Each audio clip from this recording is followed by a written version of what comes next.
Hello viewers, আজ একটা সুজি আর ডিম আর কিছু উপকরণ দিয়ে একটা রেসিপি তোমাদের সাথে শেয়ার করছি, যেটাকে আমি চিলা নাম দিয়েছি। এটা চিলা না হয়ে সুজির পরোটাও হতে পারে। যাই হোক, প্রথমে সুজি 1 কাপ নিয়েছি, সঙ্গে 2-3 চামচ চালের গুঁড়ো, 2টো ডিম গাজরের গ্রেট করে নিয়েছিলাম, ধনে পাতা, পেঁয়াজ, কাঁচা লঙ্কা, কারি পাতা আর লেবু। এবারে ওই একটা বাটির মধ্যে যেগুলো সব মিক্স করব, আর একটু দই দিতে হবে 2 চামচ, সব মিক্স করব। তাই একটা বড় বাটির মধ্যে নিয়ে নিলাম, নিয়ে সমস্ত কিছু এর মধ্যে দিয়ে দিলাম। দিয়ে এগুলোকে ভালো করে একটু জল দিয়ে, খুব কম জল দেবো কারণ ডিমের যেটা লিকুইডটা সেটা দিয়েও খানিকটা গুলে যাচ্ছে, তো সেই কারণে 1/2 কাপ মতন জল দিয়ে এটাকে ভালো করে নাড়িয়ে চাড়িয়ে কিছুক্ষণের জন্য, মিনিট 15-এর জন্য রেস্টে রাখতে হবে। রেস্টে রেখে দিয়ে তারপরে 15 মিনিট পরে ফিরে এলাম।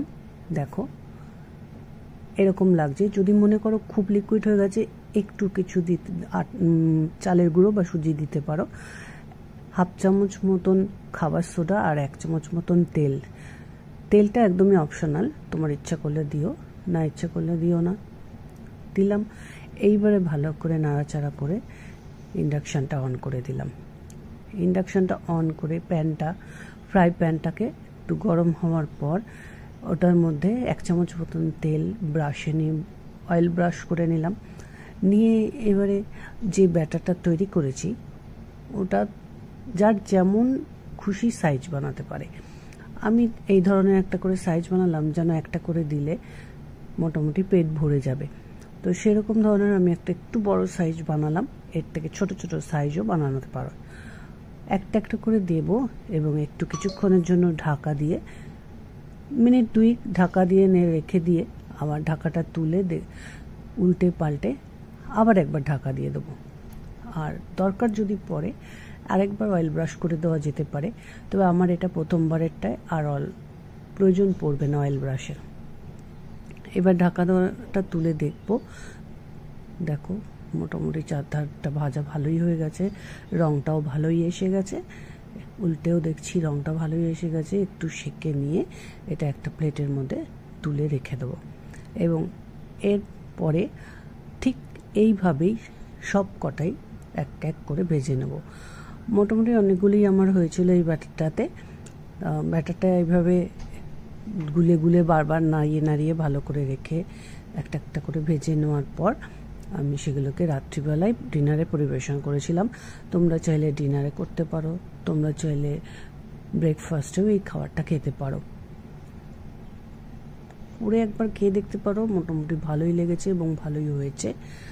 আর একটা কথা মাঝখানে বলি, যদি তোমাদের ভালো লেগে থাকে এই ভিডিওটা, তাহলে বা এই কুকিং প্রসেসটা, এই কুকিং রেসিপিটা, তাহলে একটা লাইক করো।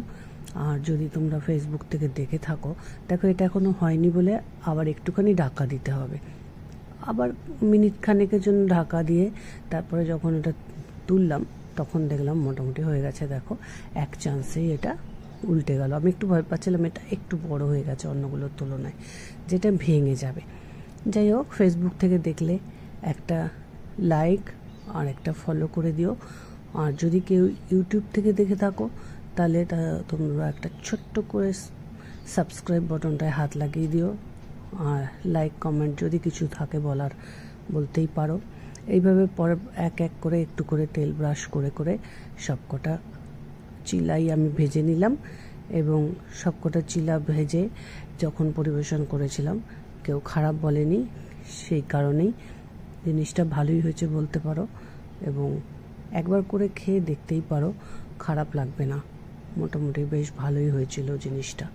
ঠিক আছে, এই দেখো 5খানা চিলা তৈরি হয়ে গেছে। আজ এখানে ভিডিওটা শেষ করছি। সবাই ভালো থেকো, সুস্থ থেকো, সবাই আনন্দে থেকো।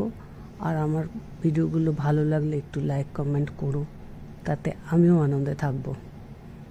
রাতে পরিবেশন করেছিলাম একটু মাশরুম দিয়ে।